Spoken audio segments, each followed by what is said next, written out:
So welcome everybody to our Crescendo Connect conversation.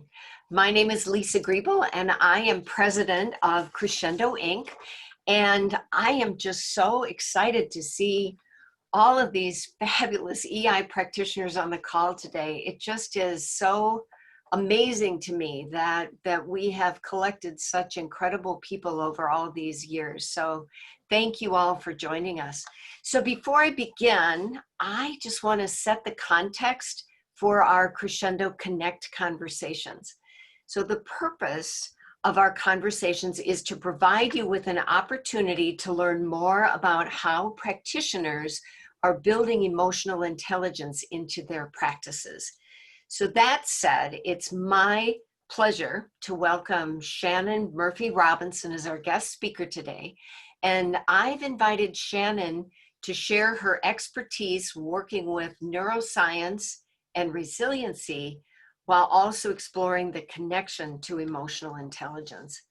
And I don't know about you guys, but I just have to acknowledge that the timing of this presentation just seems so relevant given what we're dealing with at the moment. And so as you listen to Shannon's presentation today, I'd just like to invite you to reflect on the impact that today's current events have had and are having on you just on a day-to-day basis. So with that as a backdrop, I am so honored to introduce Shannon Murphy Robinson. Shannon is a friend and a colleague and is our guest speaker today. She is CEO of BrainSkills Work, and that is a consultancy that applies neuroscience to help individuals be more inclusive, culturally competent, and more effective leaders. Shannon brings more than 15 years of expertise in diversity and inclusion and intercultural management and leadership development. She is the co-author of the book, The Neuroscience of Inclusion, New Skills for New Times, and also co-author of the Brain States Awareness Profile.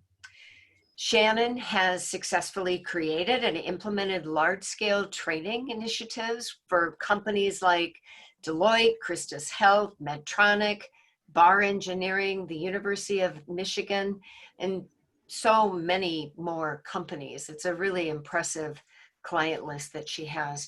So with that, I would invite you to please join me in welcoming Shannon Murphy Robinson as today's Crescendo Connect presenter. Shannon. All right, Lisa, thank you. And thank you so much for the invitation to come and be a part of your community. I'm glad to be here. Now I'm seeing if I can get the slides. Yeah, it's doing what we did earlier. Lisa kicked me out of the slide. If you could put it back into slideshow mode, and let's see if we can get it to advance. Come on. You know, love technology when it works. And then when it has a mind of its own, you know, it makes it a little interesting. Right. I'll change it for you. There we go. There, yeah. And I can get it now, so we're good. All right. So as Lisa mentioned in her setting the context, we're going to look at resilience because there's a lot of connections to the emotional intelligence work that you all do and the EI skills. So thank you for putting those into the chat. It's been fun to see which ones you've been putting in and some that are showing up repeatedly. And when you think about resilience, it's a direct connect to EI because it's really about being able to build skills to manage emotions and thoughts in the moment. And that's exactly, you know, when you think about it and step back for a moment, that's exactly what EI skills are all about, is how do we keep our awareness high and be able to have those skills to notice and manage our emotions, our reactions, and the corresponding thoughts to those. And then with resilience, a way to think about resilience from a brain perspective, a neuroscience perspective is, it's not something where you have it or you don't. It's something that can absolutely be strengthened and those neural pathways built and strengthened in the brain. And it's the ability to consistently make in the moment choices that helps build those new neural pathways. And that's what improves our overall ability to be resilient. And right now, those skills are something that we all are having lots daily opportunities to practice. COVID-19 was a sudden shift where we suddenly had to be able to use these skills. And now with the murder of George Floyd and the social change being called for coming out of that, yet many more opportunities to use these skills. And so I want you to think about resilience from a brain perspective as it's absolutely something we can continue to strengthen in the brain. And as we look at this and keep building on this, oh, sorry, I went one too many now. We're going to link it for a moment to the EQI model. So Lisa's going to touch on this briefly. Yeah, thanks, Shannon. I just thought it would be helpful to get us all kind of grounded in the EQI 2.0 model of emotional intelligence. I mean, this is a model that most of the people on this call will be familiar with. And so I just want to get us all on the same playing field here before we launch into the presentation. So we start by seeing that emotional intelligence is at the core of this model, and it's surrounded by these 15 emotional competencies or EI skills that MHS oftentimes refers to as being the building blocks of our emotional intelligence. So they're the building blocks that will allow us to enhance and further develop our emotional and social functioning, our overall well-being, as well as our overall performance. So just to do a tiny bit of a deep dive into this, I want to start with self-perception and just talk about how people that have a strong sense of who they are, so their strengths and their limitations, their self-awareness, they have a general sense directionally of where they want to take their lives, and they feel good and confident about the skills that they're bringing to the party. So having a strong self-perception will contribute to being able to express ourselves in constructive ways, so self-expression.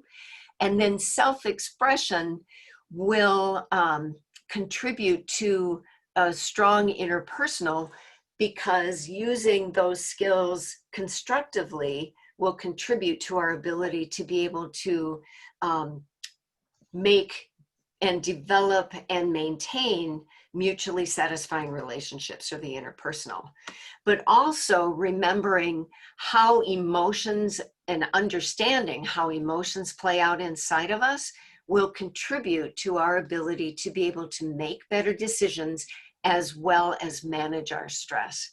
So again, just coming back as a refresh and looking at these 15 emotional competencies and thinking about them as being the building blocks of emotional intelligence, the ones that we can use to enhance and further develop our emotional intelligence. So we can move on. Thank you, Right. Shannon. Yeah, thank you, Lisa. And you'll see where these skills and these building blocks really play a role in increasing resilience as well.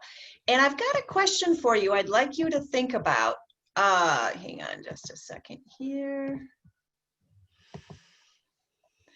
What can make it challenging for you to be resilient, for you personally? And I'd like you to look at those 4 different options and just think about the current environment, and what at times may make it harder. And what I'd like you to do, just simply type in the A, B, C, or D into the chat function. So which one of these is hard for you right now personally?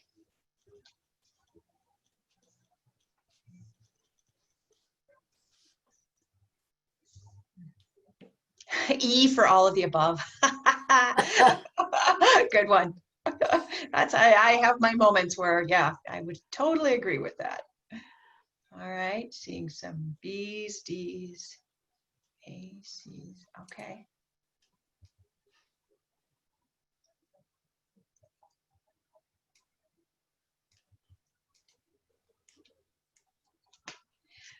Yeah, thank you for this. I'm seeing actually almost all of these coming into play as I'm reading the chat. And then for one individual saying none, which is good. That I would imagine that means that right now you're putting those EI skills into practice really regularly. And so you're able to manage some of those things that can make it challenging for the brain. So that's great. That's what you want to keep doing. And so these different ones can absolutely make it challenging to be resilient. And part of it comes from, when we look at it from a neuroscience perspective, we can start to understand why this is the case. And part of it stems from the fact that the brain is built on the defensive. You know about, the amygdala hijack and different aspects from an emotional intelligence perspective. And when you look at the defensive brain from a neuroscience perspective, the brain ultimately is designed to protect us and ensure our survival. It is designed to make sure that we see tomorrow.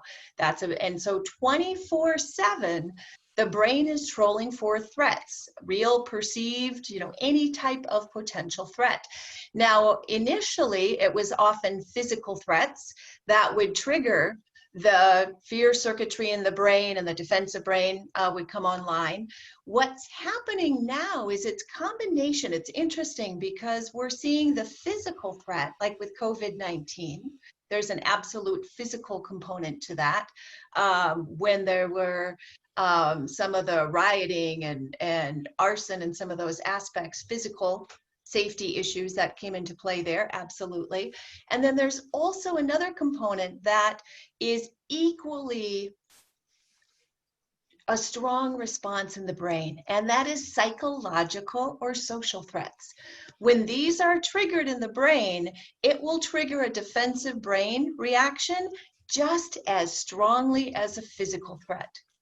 And so it's helpful from a resilience perspective to understand some of these different psychological or social threats, because those are the very things that can be getting triggered right now when we talk about the fear and the certainty, feeling depleted, some of those different things. Any of these social threats can come into play. So safety, I'll run through them briefly so you have a sense of what they are. Safety has to do with physical safety, like we talked about, and also psychological safety. Is it safe for me to be who I am? Can I show up with all my multiple identities, all of who I am, and feel safe to do that? Mm-hmm. Control is interesting from a brain perspective. Control has to do with autonomy. The brain likes a certain amount of autonomy to know that, I can do what's mine to do. Certainty has to do with predictability. The brain needs a certain amount of predictability where, you think about it from a survival perspective, where if I do this, this is what's likely to happen. And so that's a very important need for the brain to have it. And also in social interactions, if I do this, here's how they're likely to respond. For instance, status can be just, straight up status in terms of my status within an organization, status as a leader, status as a contributor. And then status is also around, do people see the value that I bring? Is that recognized? Is that appreciated? And then fairness, we're actually seeing right now with the call for more equity across the board in the US. absolutely ties to fairness. Inequities are very quick, especially when we are on the receiving end of the inequities. The brain is very quick to notice those and can trigger that defensive brain reaction. When it's happening to someone else, we may or may not notice it. When it's happening to us, absolutely the brain picks that up. So when you think about the current situation with both COVID, with the murder of George Floyd, many things are coming into play that are challenging both from a brain perspective and in our ability to be resilient. So also things like unexpected change, worry, turbulent times, all of these things can trigger a defensive brain reaction, and the defensive brain will come online just as strongly as it will for a physical threat. I'm curious if you pause for a moment and think about which of these social threats do you see showing up right now? And what do you think, I guess which ones do you see getting triggered? Because I hear a variety. I hear folks saying safety with individuals that were laid off with COVID-19, struggling with status, struggling with certainty. So I see different ones coming into play, and I'm curious to see which ones are showing up for you, or have you noticed? So go ahead and type that into the chat. I see some saying all of them. Yeah. Control, all of them. Yeah. Certainty, safety. Yeah. Fairness, safety, certainty. Mm-hmm. Yeah. Safety and certainty. Fairness. Yeah. Yeah. So you can start to see where these psychological threats really come into play. Yeah, I like that. Depends on the day and what I read. Yeah, I actually found I had to take breaks from the news, especially that first weekend after George Floyd's murder, and I had to just step away for a little bit. Yep, safety, concern, yes. And so this is an important aspect to be aware of from a brain perspective, because when the defensive brain comes online, when that fear circuitry in the brain engages, it has a really significant impact. And the first thing that happens is we get reduced access to the prefrontal cortex, or what we call the higher brain. And we lose a lot when that happens. Many of you are familiar with the prefrontal cortex. The higher brain is critical in terms of maintaining high levels of self-awareness and the ability to gauge in self-reflection. It's critical for metacognition. And think about how important those are and how foundational those are in terms of EI skills. The prefrontal cortex, or the higher brain, is where we can think about our thinking. It's where we can integrate thought and emotions and do better problem solving, better decision making. When the fear circuitry in the brain engages and the defensive brain comes online, it destabilizes the prefrontal cortex and we get reduced access. We also get in the brain, then what happens is perception also begins to narrow. And we see fewer and fewer options when the defensive brain comes online. We also get more automatic reactions where we can, say things, do things, just have sort of knee-jerk responses that later we pause and we're like, oh, what was I thinking? Why did I even say that or do that? We've all been there. And here's what's interesting from a brain perspective. When we go into lower brain reactions and the defensive brain comes online, we get a corresponding increased confidence that we're right. Now think about that. We have less access to our best thinking. Perception has narrowed and we see fewer options. We become more certain that the limited way that we see it is right. Not a helpful dynamic from a brain perspective. The other thing that can make it challenging is the amygdala, which you're familiar with from the amygdala hijack connotation and connection with EI. What's interesting with the amygdala is the amygdala processes all emotions. You know, for a long time it was associated just with negative, but now more recent research has shown that actually it processes all emotions. Now, your unconscious brain processes over 11 million bits of incoming sensory data every single second. And some neuroscientists think it's even higher than that. Now, what that means is that's a huge amount of incoming data that the brain needs to process. And then think about that backdrop of also constantly scanning for threats in the environment.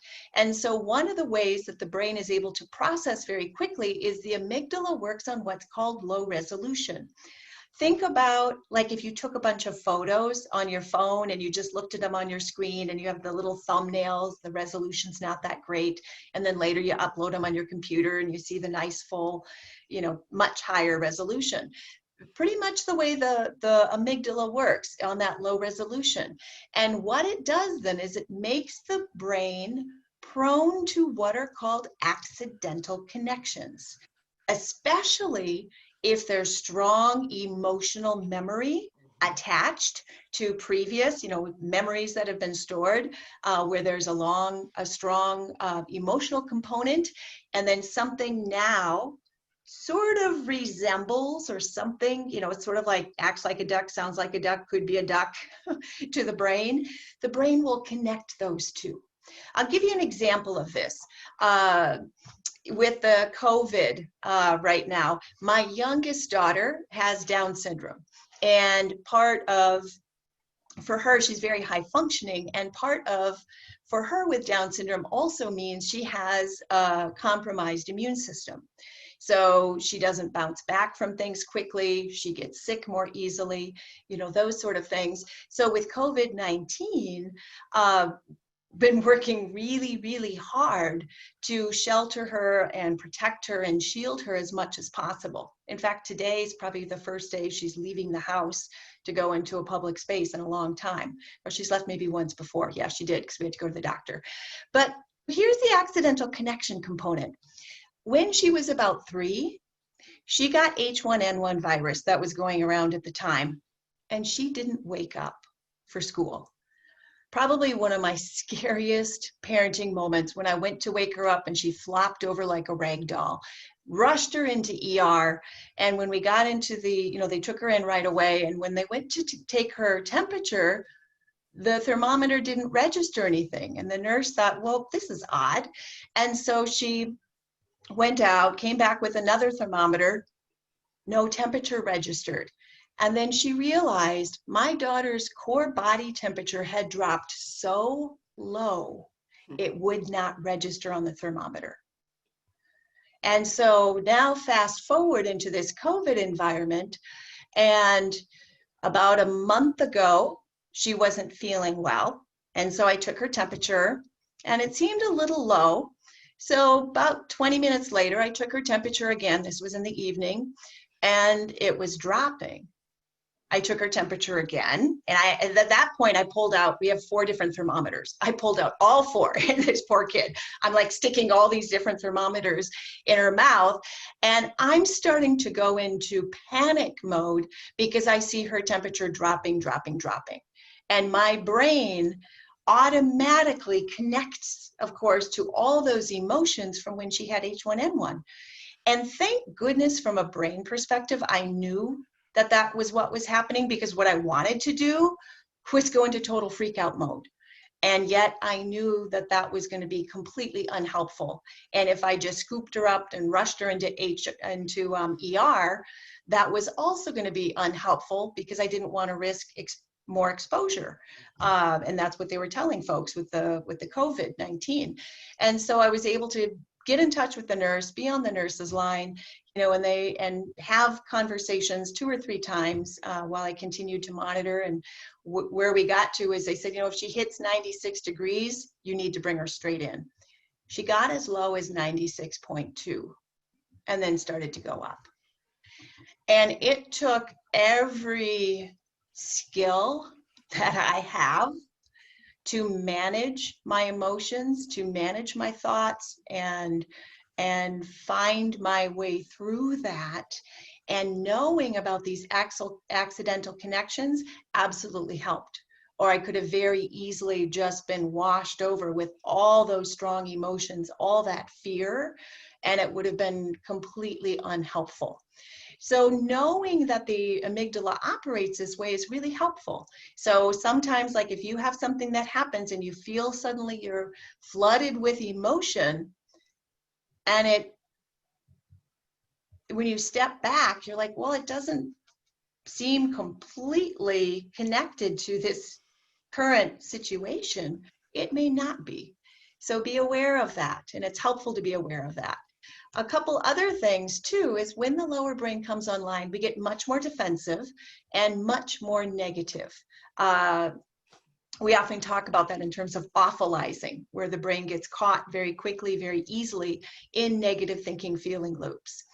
So what I'd like you to think about is when these lower brain reactions come online and all these brain dynamics start to come into play, what's the impact on our emotional state and ability to be resilient? You know, think about that for yourself. What happens to you? What happens to your emotional state and your ability to be resilient? And I would love to have you either unmute yourselves and we can have a brief conversation. And then once you're done sharing, just mute yourself again, or feel free to type that into the chat. So when these lower brain reactions and the defensive brain come online, how does that impact our emotional state and our ability to be resilient? What are your thoughts? Let's open it up.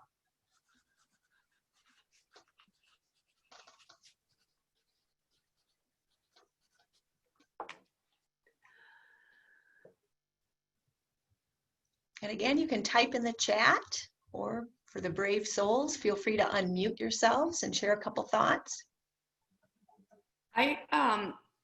What happens to me is I just feel like a rigidity. You know, when you talk about resilience, I feel like I hear flexibility and kind of a wider, expansive, like you're able to pick up on and use more of that 24/7, like, or however many millions, I wrote it down, 11 million incoming. It just gets much narrower and blockier. Like I just all of a sudden there's a stiffness to things. And also humor goes away, because humor takes that sort of softness and play and dance, like, to be able to really be present. And so I just feel this rigidity come in, and that, I guess it's just a real physical picture that I have of it. Mm-hmm. And thank you, Susan, for sharing that, because it actually echoes, like Karen just put, it's almost like a paralysis. And some folks are saying, you know, anxiety skyrockets and so forth. And that rigidity, yeah, absolutely. We lose, you know, think about the flexibility. We lose that when perception narrows, when all these things are happening from the defensive brain, and then the brain just overcomes, yeah, we see fewer and fewer options, which then also makes it feel more rigid. I hear folks and see in some of the chat, see fewer options. Go into that self-protection overdrive. Absolutely. More inward focus. The brain actually does that. The brain actually shifts from an outward focus to an inward focus. And there's even a gap that happens when it shifts focus like that. And if someone's talking, we actually don't hear part of what they've said because of that gap when the brain shifts around that. And so it's good to be aware of, because from an emotional intelligence perspective, we can become more skillful at noticing and managing when this happens. And this is one of the core tools that we teach people to be able to do this, because we can start to notice from a brain brain perspective, what brain region is dominating in the moment. And there's 3 different brain states which correspond to the 3 main regions of the brain. You've got your threat stress brain state, which corresponds to the lower brain or the reptilian. You've got the limbic brain state, which corresponds to the midbrain or the limbic region. And then the higher brain state, which is the neocortex and specifically the prefrontal cortex. Now, what's interesting from a brain perspective is depending what brain state is dominating in the moment, it directly impacts perception, our level of self-awareness, and our ability to make conscious choices or not. These 3 things are not static in the brain, and they are absolutely influenced by what brain state we're in the moment. So we have the most wide open perception, because perception can range from really open to really closed and narrow. When we're in that higher brain state, we have the most open perception. The brain can literally see all these possibilities, a wide field of options, a wide range of things that we can tap into to be able to show up and be our best selves, for instance. Then as perception becomes, it starts to drop when we go into the limbic and then the threat stress, it becomes narrower and narrower.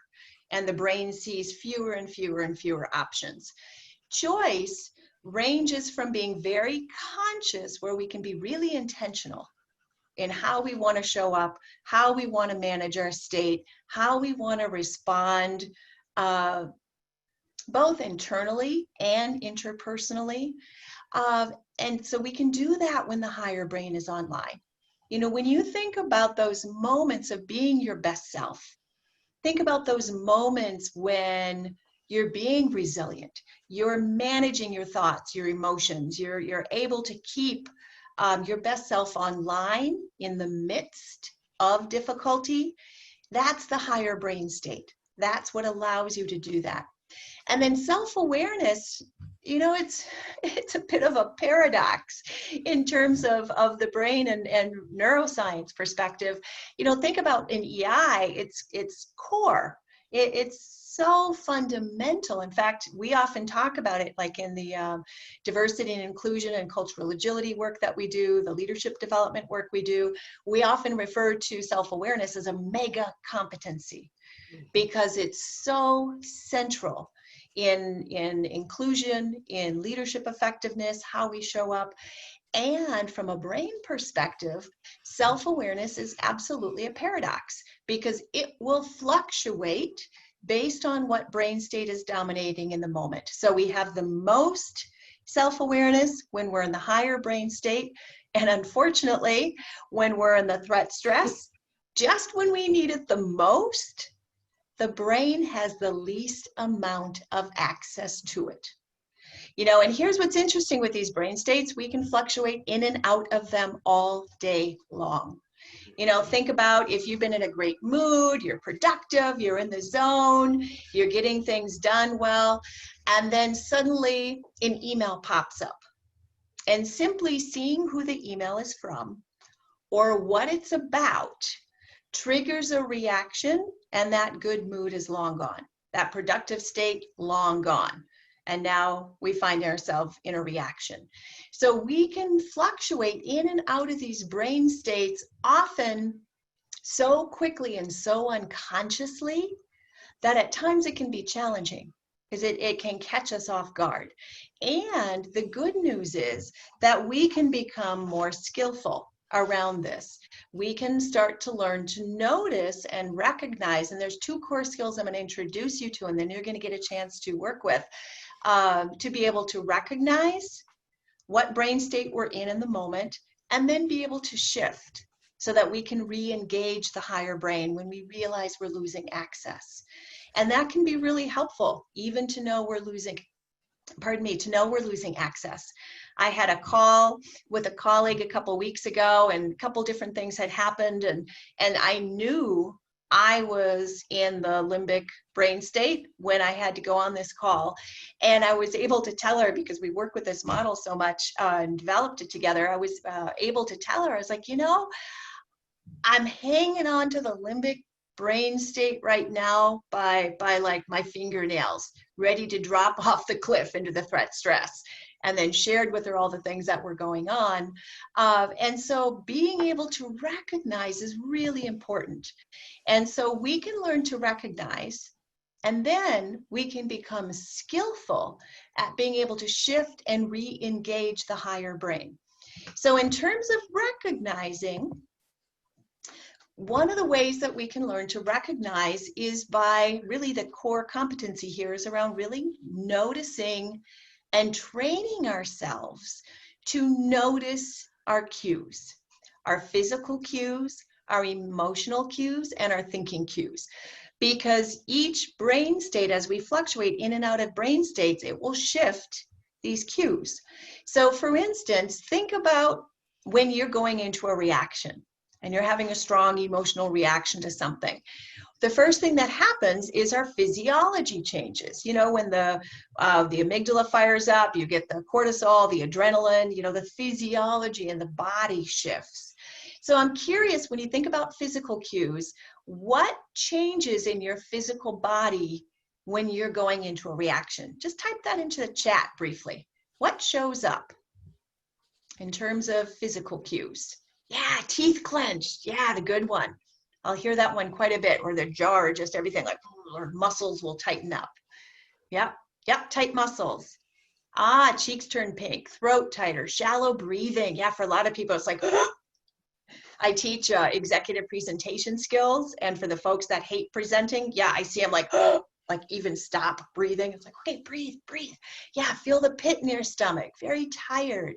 Yeah, all the energy, you can feel like just all the energy is draining out of you or ramping up.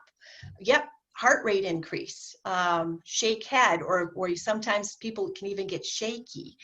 Those are all physical cues that signal the defensive brain is coming online, and that you're starting to drop into lower brain states, into the limbic or the threat stress. And then we also get corresponding emotional cues and thinking cues. And I'm going to give you a chart to show what some of this can look like, because what becomes really helpful is for you individually to start to pay attention to, okay, what are my personal cues? What shows up for me that can help me discern what brain state I'm in the moment? You know, so we're in the higher brain state. You see those physical cues are more relaxed, more calm, resting, or normal heart rate.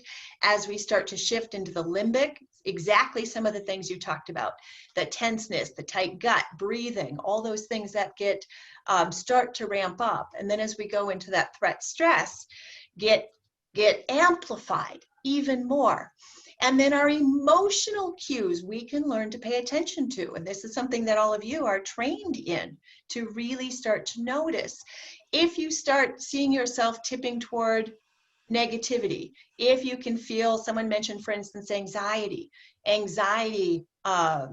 starting to ramp up, getting caught in negative thinking, feeling loops, awfulizing, you know, a lot of those, or moving into blame, you know, where it's anger, resentment, blame, you know, feeling like the victim, those sort of things.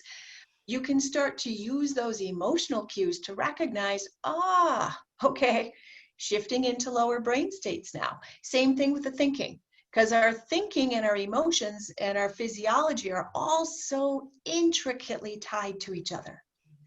And so you can start to train yourselves to pay attention to these cues. One of the things that Lisa and I talked about, and yes, you can attribute awfulizing. It's a term that Mary Casey, my co-author of the BrainSkills at Work and co-founder of BrainSkills, and I created to talk about that brain dynamic. So yes, you're welcome to use that. And one of the things Lisa and I had talked about is I'll share this chart with her to post for all of you so that you can be able to look at it. And I would recommend even printing it out. Take a look at it and put checks by what's true for you. When you think about your own cues and being able to recognize those physical, emotional, and thinking cues, notice what's true for you. And then if there's things that you also know are true for you and aren't on there, you know, add them on. because that's going to be really helpful for recognizing, because once we recognize, then we can do something about it. Then we can build skills. And I just want to take a couple quick minutes, because I know we're running through time here really quickly. And yeah, you're right, Fitbit, you can start to notice when heart rate changes, which is a good indication of recognizing. Then it becomes important to shift. Now for shifting in the moment, there's different things that we can do. There's in the moment tools that can help restore access to the higher brain, help increase our ability to keep awareness online. The first one is to pause and breathe intentionally. And this will calm the physiology in the body and the brain, and it'll help restore some access to the higher brain, some access to self-awareness. And I've got two very brief breathing techniques that I want you to test out and practice. The first one comes from the HeartMath Institute. If some of you were on the Crescendo Connects, the last one that Lisa did, and Jill Saunders spoke, and she's talked a lot about the HeartMath Institute tools and shared a lot of those. I would highly recommend going back to that replay. The first one is a breathing that comes from the HeartMath Institute, and that is where you breathe through your heart space. So you visualize your breath just moving in and out as you inhale, exhale through that heart space. What I'd like you to do is take a moment and practice this. Put your feet on the ground, breathing in, breathing out.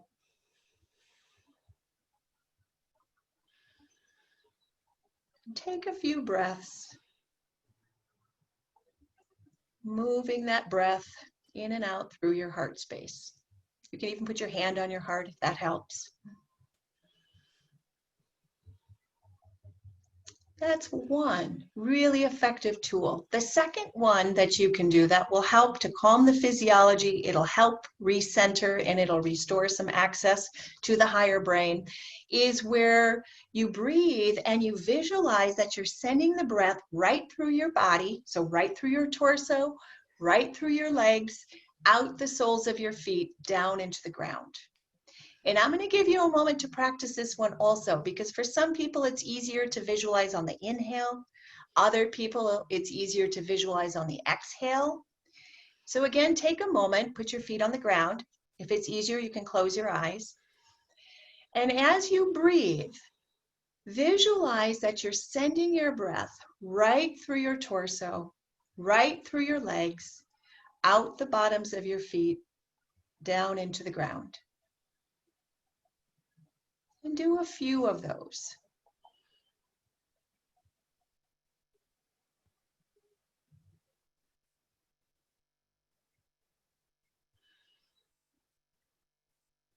So take just another moment. So let's pause for a moment, and I want you to notice, how are you feeling right now? And just type a word or two in the chat. Just practicing both of those breathing techniques. How are you feeling right now? Yeah, present, calmer, grounded. Yeah. Excellent. Excellent. Yeah, relaxed, seeing a lot of calm showing up. So those are two techniques that you can use to help. Yeah, a little joy, absolutely. You know, those are great ways to just calm that physiology and restore access. Another tool you can do is to engage short-term memory, to have the brain focus on a more immediate task, or, you know, are there two steps of that I need to, you know, do this and then do this.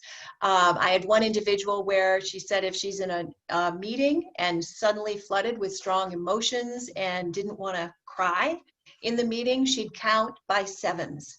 Great example of engaging short-term memory. Another thing you can do is ask yourself questions that can help you shift. Questions like, how could I see this differently? What outcome do I want? What's the least stressful thing I can do right now? Would all be great examples of questions that can help engage the higher brain and help you shift. Last thing that can help you shift is engaging positive emotions. And Lisa, I just want to do a quick time check because I know we're already over by a couple minutes.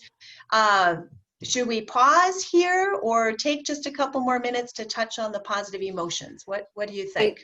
Yeah, I'd like you to get to the positive emotions because I think that will be really helpful. So if we can do a wrap in about 5.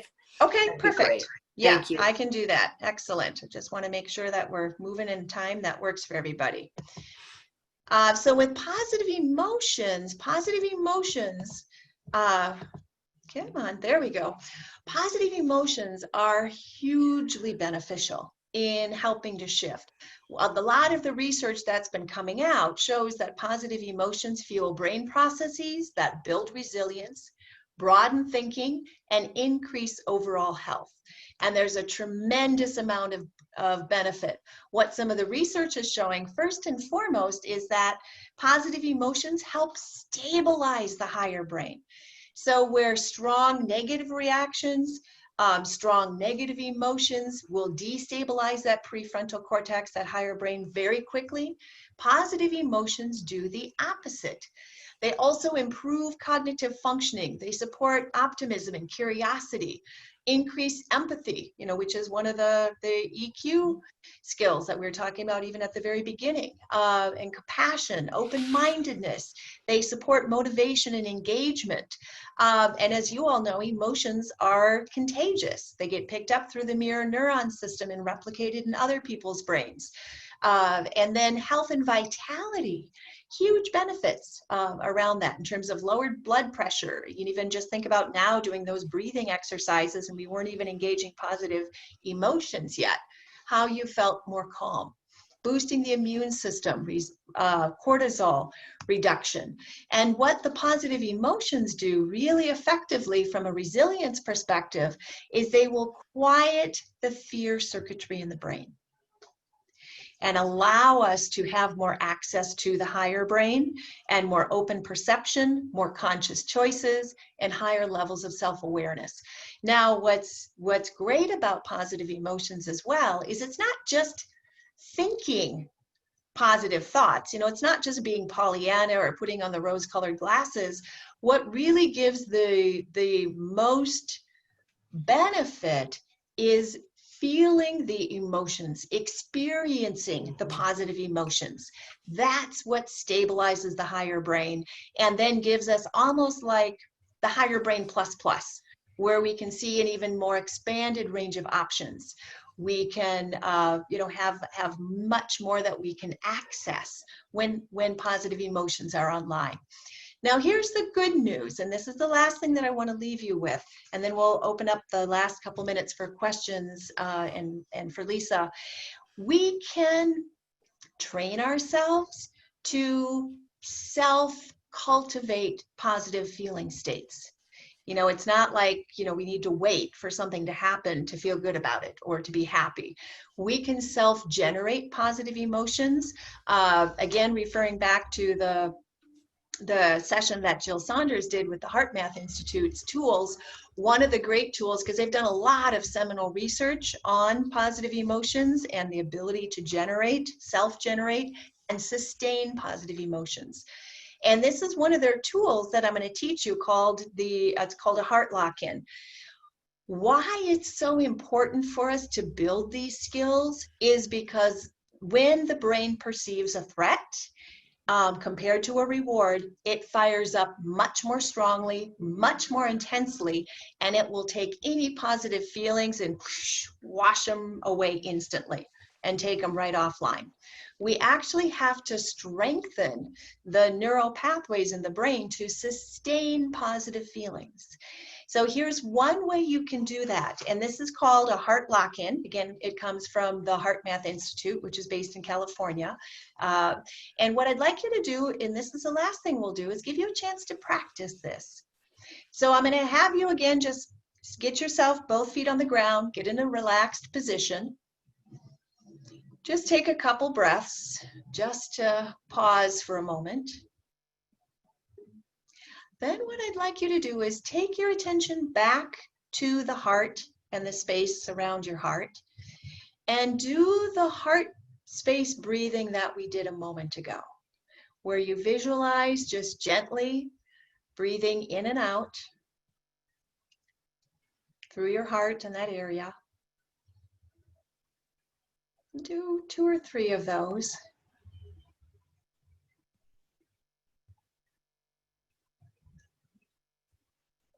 And then what I'd like you to do is think of a person, a place, or a moment in time that when you think about it, it generates positive feelings. Could be love, could be joy, could be appreciation, gratitude. So think about a person, a place, a moment in time that when you think about it, you can't help but smile. And feel those feelings. And allow yourself to feel those feelings. And let your thoughts rest in that. And let yourself just feel those emotions.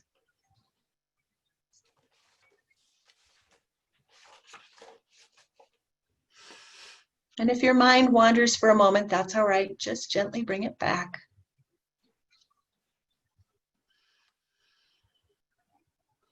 And take another moment.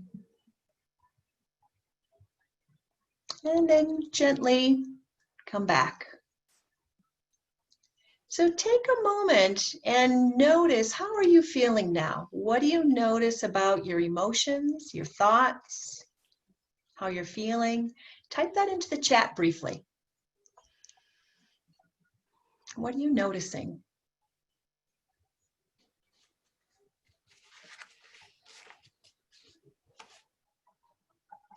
Happy, positive, more space, relaxed, calm, love. Yes, smiling. I love doing this in person because everyone just has these big smiles on their faces.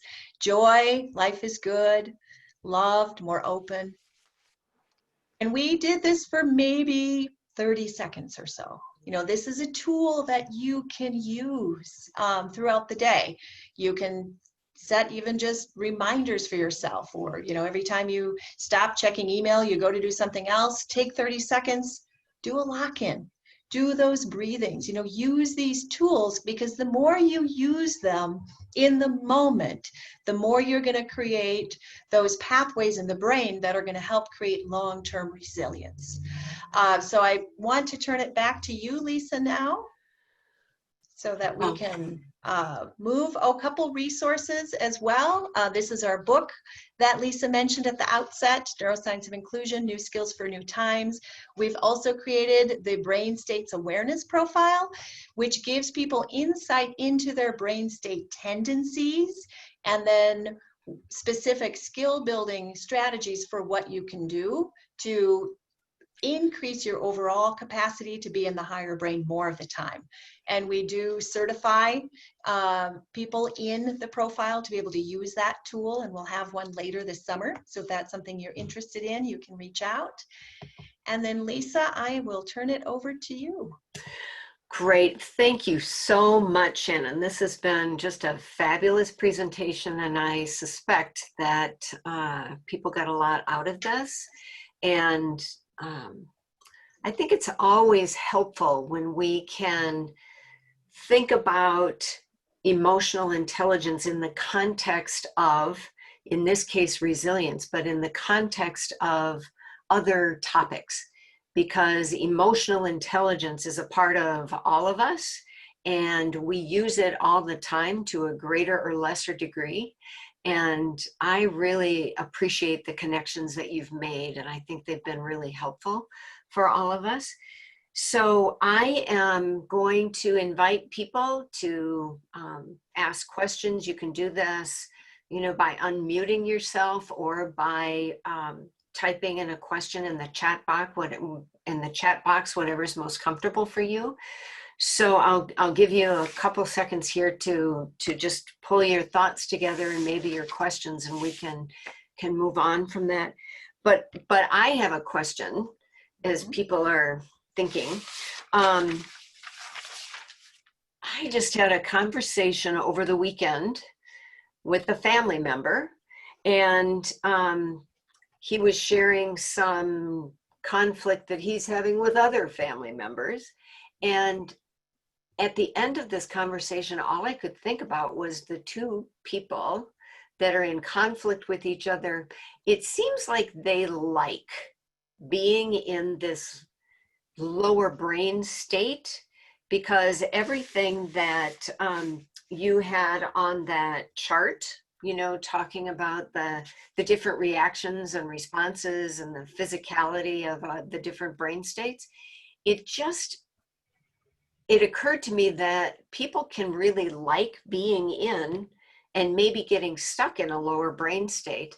And I wonder, if that's possible, that somebody would not want to shift out of a lower brain state because maybe it's they're comfortable there or something. I don't know. What do you think, Shannon? There's a couple different dynamics that can come into play. One, when we go into a lower brain state and we're more certain we're right, the brain has very little motivation to see it or do it differently. Yeah, of Because course. it's like, yeah, the way I see it's the way it is, right? So why would I need to look at it any differently?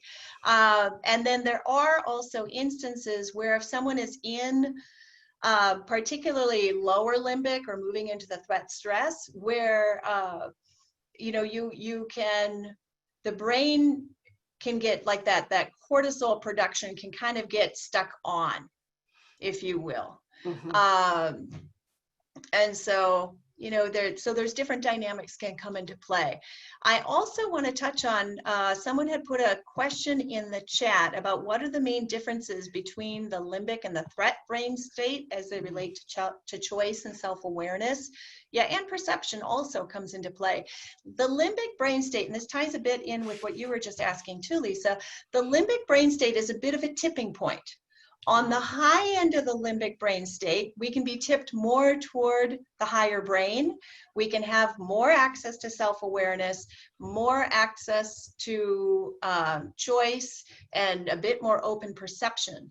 But because the limbic brain state is a bit of a tipping point, we can also very quickly tip toward the negative. And that lower range of the limbic brain state then can quickly get tipped more toward that threat stress. So in the higher end, you know, we can still be productive, but maybe there's some low level anxiety, worry, things that are starting to come in. So it's reduced our self-awareness and our choices and our perceptions, but not to the degree of if we tipped into the lower limbic or even down into the threat stress. So it's a bit of a continuum. So I hope that helps answer that question. Yeah, it seems like it would just take so much energy to maintain a lower brain state. I mean, would that be true? Oh, absolutely. You know, we didn't get into one of the measures of the profile. There's 7 different neuroscience-based aspects that it measures. One of them is brain energy. And when we go into a strong threat stress response, it is a huge hit in brain energy. Unmanaged emotions, huge hit in brain energy. And so it depletes a lot of brain energy, which then also makes it harder to recognize and shift, because we need enough brain energy to be able to recognize where we are and then make a shift. Also, another one that came up in the chat is there's so many people who are experiencing very deep, intense emotions and feelings. How do we honor that intensity while also helping people stay in the higher brain? That's a really, really good question, because what often happens when someone is in the defensive brain is their defensive brain reaction triggers a defensive brain reaction in us. And then pretty soon we're reacting to each other's reactions, and you get that downward spiral of complete ineffective communication. This is where understanding what's happening from a brain perspective, understanding those psychological threats become really important, because it's understanding that when those are getting triggered in the brain, that it's causing those lower brain states, that it's hard for people to manage that in the moment, and it opens the door for compassion and understanding. And it opens the door for that. You know, when folks get stuck in that lower brain state and want to stay there, it may not be that they want to stay there. They might not recognize they're there. Right. You know, and so sometimes that's where, you know, think about, I know a lot of the EQI practitioners, a lot of you are certified, for instance, as coaches.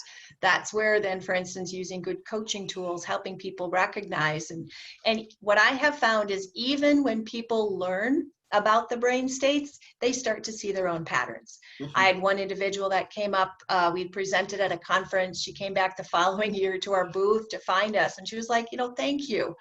She said, I just wanted to thank you for the presentation you did last year. And I learned so much about brain states. And I realized I was in that limbic brain state pretty much all the time. And she said, I made a concerted effort to work at being in the higher brain more of the time. She said, I got a promotion at work. My relationships are improved. My marriage is improved. She said, I would have never imagined. You know, so part of it is too, just helping people build that awareness and with some compassion around that, because when we're in it, the brain doesn't see it. Well, I'm going to put a wrap on this, as much as I hate to do this, but I just really appreciate your taking the time to be with us today, everyone.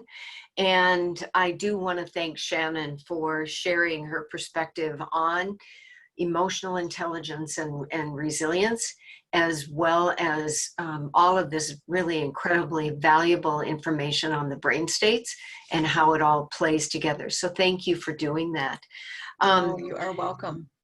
So I just want to say a couple things here before we stop the recording and move on with our days. The Crescendo Connect Conversations are one of the benefits that we offer EI practitioners and our EQI certified practitioners with Crescendo.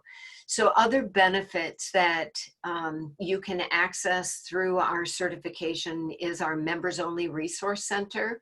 And we also have exclusive discounts on some of our Crescendo sponsored training programs. So the next Crescendo Connect is scheduled for Wednesday, July 15th, and I will send out an announcement about that particular program here in the next couple weeks. And just as a reminder for those practitioners that are still with us on the call, if you are making the EI connection in your own practice and are willing to share it with our community, I'd love to hear about it, because we just like to engage our community and make sure that we are all fully understanding the connection between emotional intelligence and our day-to-day work. So thanks again, everybody, for joining us, for participating. This has been a fabulous call, and we're really grateful for that. Shannon and I are going to stay on the call for the next few minutes. If you want to ask questions, we're happy to respond to those. And we look forward to connecting again on our next Crescendo Connect. So take care, everybody. Appreciate it.